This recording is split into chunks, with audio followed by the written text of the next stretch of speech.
Welcome to another episode of China Update, where I provide you with the most up-to-date political, economic, and geostrategic analysis on the world's number 2 economy. My name is Tony. Let's jump in. Happy Wednesday, everybody. Let's begin with the economy. In a new report this week, Nicholas Lade, senior researcher at the US-based Peterson Institute for International Economics, writes that new Chinese data imply that foreign firms operating in China are not only declining to reinvest their earnings, but, for the first time ever, they are large net sellers of their existing investments to Chinese companies and repatriating the funds. Lade observes that these outflows exceeded $100 billion in the first 3 quarters of 2023 and are likely to grow further based on trends to date. The investment sell-offs are contributing to downward pressure on the value of the Chinese currency and, if sustained, will modestly reduce China's potential growth. Several factors appear to be influencing the trend, he argues, including the spike in US-China tensions, making investors more cautious. In addition, Beijing's closure of foreign consultancy and due diligence firms that are critical to foreign firms' evaluation of potential new investments, and its increasingly stringent regulatory environment, including a new national security law and restrictions on cross-border data flows, quote, have led foreign firms to reduce their direct investment or even to divest, end quote, from their existing direct investments. Quote, markets cycle between fear and greed, and at some point we might see greed start prevailing over fear again. But so far Xi and his team have been unable or unwilling to do the things needed to improve foreign investor confidence. Based on his policy actions over the last several years, it is not unreasonable to question whether or not Xi actually cares that much about the outflow of foreign funds. End quote. And speaking of capital flows, this week UK-based The Financial Times reports that more than 3/4 of the foreign money that flowed into Chinese stocks in the first 7 months of this year have left. Quote, with global investors dumping more than $25 billion worth of shares despite Beijing's efforts to restore confidence in the world's second largest economy. End quote. The outlet reports that one investment bank trading desk in Hong Kong expressed to them, quote, Japan's on fire. India, Korea, Taiwan. That's the problem. Right now the thinking is, I don't need to be in China, and if I am, it's holding my portfolio back. End quote. Adding, quote, what convinces a portfolio manager running a $1 billion fund to put 10% of it back into China? The answer is decent upside long-term growth numbers. If you can't get that, investors won't go there. End quote. Since touching a peak of $32.6 billion in early August, net foreign inflows to China's stock market this year have tumbled 77% to just $3 billion. Quote, rising uncertainty about the quality of economic information and about policy shifts have priced fundamental long-term investors out of the Chinese financial markets and replaced them with speculative investors focused mainly on short-term market expectations. The result is that they reinforce underlying volatility rather than counteract it. Like participants in Keynes' beauty contest, they are more interested in the evolution of market expectations than in the economic prospects of individual businesses.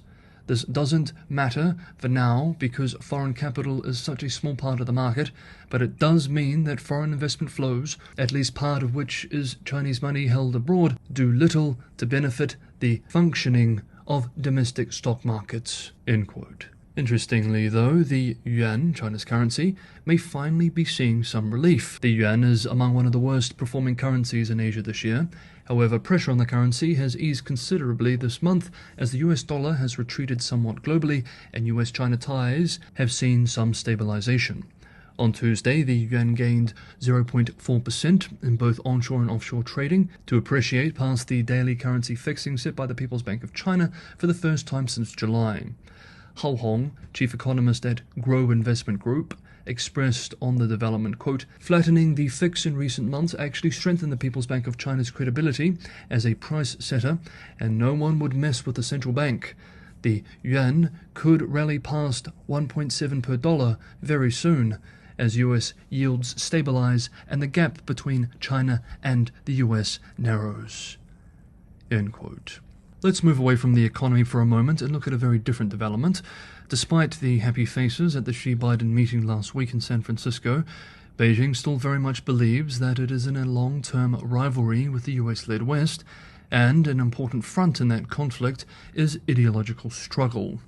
This week, Chinese prosecutors were directed to implement Xi Jinping thought on culture as part of an invisible ideological struggle. In a front-page editorial in the Monday edition of the Mouthpiece for the country's top prosecuting body, the outlet told its readership to, quote, resolutely oppose and resist erroneous views such as Western constitutionalism, the separation of powers, and judicial independence. End quote. It is worth taking note of some of the points in the article to get a feel of how this idea of ideological struggle with the West is being discussed at the most elite levels in Beijing. The editorial opens with, quote, ideological struggle may seem invisible, without visible swords or guns, yet it fundamentally concerns our flag, our path, and our national political security. It is a silent battle without the smoke of gunfire. Throughout history, any political party or country that abandons its ideological stronghold is essentially destroying its own future. For this reason, our party has always placed great emphasis on ideological work, constantly prioritizing it as extremely important. To manage and maintain the ideological stronghold of the prosecutorial organs requires a powerful ideological weapon. What is that weapon? It is Xi Jinping thought on culture. End quote. Of course, this thought system on culture is something that regular viewers will be familiar with. We have discussed it and its evolving articulation from Beijing over the last few months, and we will continue to follow the flagship ideological system and what it means, practically speaking, for the country going forward. Next up, local fiscal debt and fiscal concerns. If you're getting some value from today's episode, don't forget to hit the like button. And for anyone who wants to help me keep the channel financially sustainable, the channel relies primarily on subscriber support to keep going. My commitment is that the channel is primarily supported by subscribers rather than corporate sponsorship. And if you want to help me make that happen, Patreon and Buy Me a Coffee links are in the description below. As always, thank you so much everybody for the ongoing support. To end today's video, we return to the economy. Resolving local government debt problems has become one of the most urgent issues for Beijing, and international observers agree. The IMF recently said that Beijing still needs to, quote, implement coordinated fiscal framework reforms, end quote. Gavikel Dragonomics writes this week that since September, Beijing has been asking state banks to lower interest charges and extend the tenure of local government loans. The central government has also been allowing provincial governments to issue bonds to repay local government financing vehicle debts. All of this is very familiar to regular viewers. However, we may be seeing a new, painful, and potentially destabilizing policy being rolled out. It appears that investors in local government debt are beginning to be forced into taking losses. Chinese financial media outlet Yicai reports that a trust issued by an investment company in southwestern Guizhou province that matured 2.5 years ago and is in default will pay 70% of the 450 million yuan, $62.7 million principal to investors to help reduce the province's invisible debt. The trust, the outlet explains, was due in the second half of 2020, although the debt was rolled over to March 2021. It has still not been paid. The trust was issued by Urban Investment Platform Company in Zunyi City, the economic and commercial hub of North Guizhou province. Yicai reports that the city is promoting the resolution of its hidden debt, that is, those incurred by urban investment vehicles that belong to the local government but are not part of its finances. Regular viewers understand that local governments have massive debt piles and limited fiscal space to continue meeting Beijing's high-growth targets. Logan Wright, director of China Markets Research at Rhodium Group, observed this week, quote, "This is the longer-running story, that fiscal policy has been constrained for the past 3 to 4 years.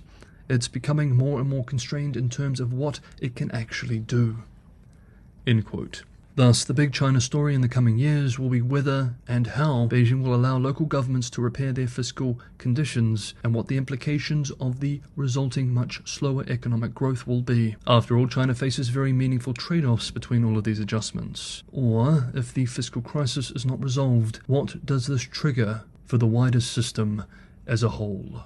Okay, that is today's episode of China Update. Thank you so much everybody for watching. Have a wonderful Wednesday, and I will see you all tomorrow.